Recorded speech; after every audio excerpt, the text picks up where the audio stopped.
ሰላም እንዴት ናችሁ? እንኳን ወደ ቻናሌ በሰላም መጣችሁ። ለዚህ ቻናል አዲስ ከሆናችሁ ስለ ፋሽን እና ከአለባበስ ጋር የተያዙ ቪዲዮዎች እንዲደርሳችሁ ቻናሌን ሰብስክራይብ በማድረግ ቤተሰብ ይሁኑ። ቪዲዮ ለብዙ ሰዎች እንዲደርስ ላይክ በማድረግ እንድትጀምሩ ጠይቃችኋለሁ። ዛሬ ሌግዠሪየስ ሉክ እንዴት በቀላሉ አቺቭ ማድረግ እንደምትችሉ እንመካከራለን። ሌግዠሪ ሉክ ለማምጣት የግድ ውድ የሆነ ነገር መግዛት ወይም የዲዛይነር እቃዎች እንዲኖራችሁ አይጠበቅባችሁም። ጥሩ ኳሊቲ ያላቸው ኪስ የማይጎዱ ነገሮች በቂ ናቸው። እንደዛም ስል በጣም ቺፕ ነገሮች ግዙ ማለት አይደለም። ስለ ሌግዠሪ ሉክ ስናወራ ከራስ ፀጉራችን እስከ እግራችን ጥፍር ድረስ ያሉ ጥቃቅን ዲቴሎችን እንመለከታለን። በእኔ እይታና በብዙ ባለሙያዎች ሌግዠሪ ሉክ ይሰጣሉ ተብለው የተቀመጡ 8 ነገሮችን እንመለከታለን። ወደ ዝርዝሩ እንግባ። አንደኛ፣ ፍሎዊ የሆኑ ማቴሪያል ያላቸው ልብሶች፣ ለምሳሌ ሲልክ። ልብሶች የተሰሩበት ማቴሪያል የልብሶቹን ውበት ይገልጻሉ። ሐር ከጥንት ጀምሮ የክብር የውበትና የባለጣምነት ምልክት ነበር። የሐር ልብሶች በብዙ የፋሽን ዓለም ውስጥ እጅግ የተወደዱ ናቸው። በሐር የተሰሩ ሱሪዎች፣ ቀሚሶች፣ ጉርዶች፣ ሸሚዞች ወይም ቀለም ያላቸው ሲለበሱ በልዩ መንገድ የሚታዩ ናቸው። ሐር ሲለበስ ቀላል ነው፣ አየር ይቀበላል፣ ለሰውነት ምቾት ይሰጣል።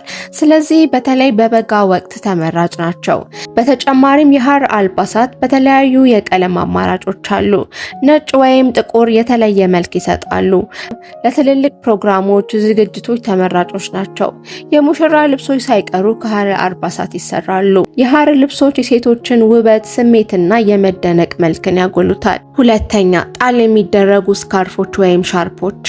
ስካርፍ አንድ ቀላል ነገር ቢመስልም በፋሽን ዓለም ውስጥ ትልቅ ሚና ያለው ዕቃ ነው። በጸደይ ወቅት ወይም በበረዶ ወቅት የሚለበስ የብርድ መከላከያ ብቻ ሳይሆን ከብዙ የልብስ አይነቶች ጋር የሚጣጣም የውበትና የጣዕም ምልክት ነው።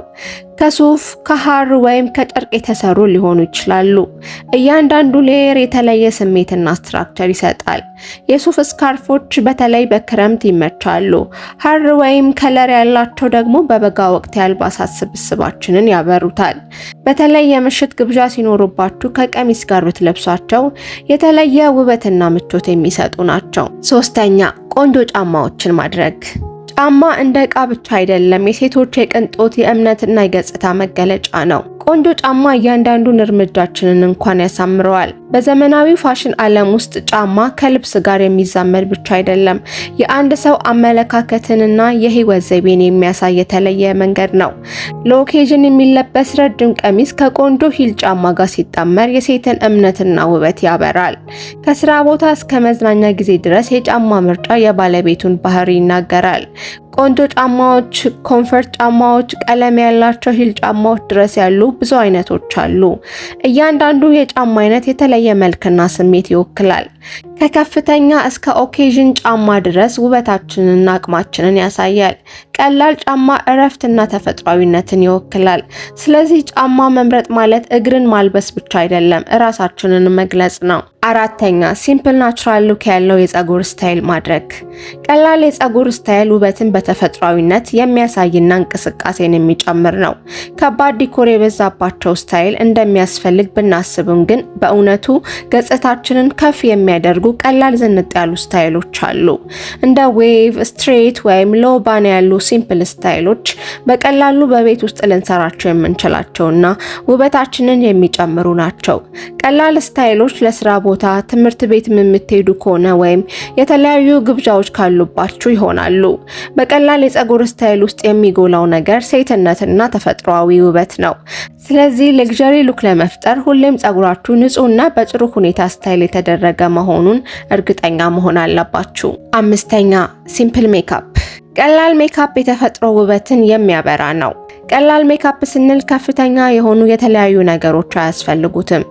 ቀላል ፋውንዴሽን፣ ትንሽ ብሮንዘር፣ ቆንጆ የከንፈር ቀለም እና በቀላሉ የተቀባ አይሻዶ ብቻ በቂ ነው። ይህ አይነት ሜካፕ የቀኑንና የዕለቱን ተግባር በማስማማት ጥሩ ሉክ ይፈጥርልናል።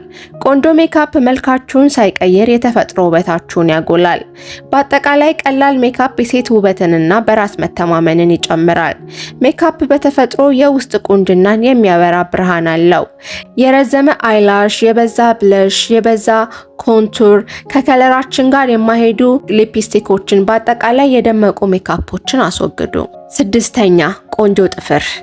ጥፍር የሴቶች ውበትን የሚጨምር አንዱ አካል ነው። ንጹህና በቅንጦት የተሰራ ጥፍር ለሴት ልጅ ውበትና እምነት ይጨምራል። ዛሬ በዘመናዊው ዓለም ብዙ ሴቶች ጥፍራቸውን የመሰራት ልምድ አላቸው። ቆንጆ ጥፍር ለእጃችን ግርማ ሞገስ ነው። የተለያየ ቦታስ ብትሄዱ፣ የራት ግብዣ ቢኖርባችሁ፣ ምግብ ስትበሉ፣ ብርጭቆ ስትይዙ ኮንፊደንስ ይሰጣቸዋል። የምትመርጧቸው የጥፍር ዲዛይኖች እንደ ፍላጎታችሁ ቢወሰንም ሲምፕል ኑድ ቀለማትን፣ ታይምለስ የሆኑ ፍሬንች ዲዛይኖችን ብትመርጡ ወይም ሞቃት ቀለም ምርጫችሁ ከሆነ ቀይ ወይም በርገንዲ ብትመርጡ የኤሌጋንት አይነት ሴቶችን ሉክ ይሰጣቸዋል። በአጠቃላይ ቆንጆ ጥፍር የውበትና የኮንፊደንስ መገለጫ ነው። 7ኛ ሲምፕል የዳይመንድ መልክ ያላቸው የጆሮ ጌጦች። በዘመናዊ የውበት ዓለም ውስጥ አንዳንድ ቀላል ነገሮች ገጽታ የሚለውጡ ናቸው። እነዚህ ውብ የዳይመንድ መልክ ያላቸው የጆሮ ጌጦችን ባህሪያት በትክክል የሚያንጸባርቁ የውበት ዕቃዎች ናቸው። ቀላል ቢሆኑም ግልጽና አስደናቂ ውበት አላቸው። ዳይመንድ መልክ ያላቸው ወይም ትንሽ ብርሃን ያላቸው ጌጣጌጦች የሴትን ፊት የሚያበሩና እንደ ፀሐይ በጸጥታ የሚያንጸባርቁ ናቸው። እንደነዚህ አይነት ጌጦች ለዕለታዊ ውሎ ወይም ለልዩ ዝግጅቶች የሚሆኑ ሁለገብ ናቸው። በመንገድ ላይ ስትሄዱ ወይም በስራ ቦታ ስትሆኑ እነዚህ ጌጦች በጸጥታ ውበታችሁን ያሳያሉ። ቀላል ዳይመንድ መሳይ ጌጦች ከግልጽ ውበት ጋር የተያያዙ ምልክቶች ናቸው። ብርሃንን በማያበዛ መንገድ የሴት ልጅን ውበት ያሳያሉ። ሲታዩ በሲምፕሊሲቲ ውስጥ ያለውን ውበት የሚያመላክቱ ናቸው። 8ኛ ዴንቲ የእጅ ሰዓቶች።